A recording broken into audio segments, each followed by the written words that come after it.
கேரளா தமிழ்நாடு எல்லையில இருக்க ஒரு அடர்ந்த காட்டு பகுதியில இருள் வளைவுன்னு மக்கள் பயந்து சொல்ற ஒரு பழைய சாலை இருக்கு.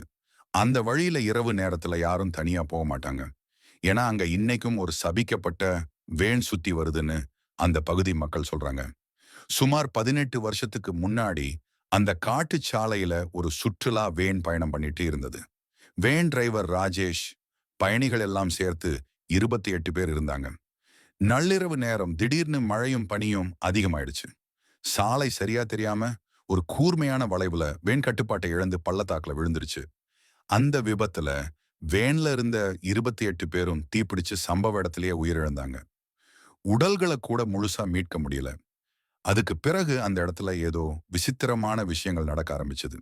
ஒவ்வொரு அமாவாசை இரவிலும் அந்த விபத்து நடந்த அதே நேரத்துல அந்த சாலையில ஒரு புஸ்தம் புதிய வேன் வர மாதிரி தெரியும். ஹெட்லைட் ஒளி, ஹாரன் சத்தம், உள்ளிருந்து பேசுற சத்தம் எல்லாமே இருக்கும். தெரியாம யாராவது அந்த வேன்ல ஏறினா அடுத்த நாள் காலை வரைக்கும் அவங்கள காணவே முடியாதாம். அந்த வேன்ல ஏறுறவங்க எல்லாரும் அந்த 28 சாந்தி அடையாத ஆன்மாக்களோட பயணத்தில் சேர்ந்துடுவாங்கன்னு அந்த பகுதி மக்கள் உறுதியா சொல்றாங்க.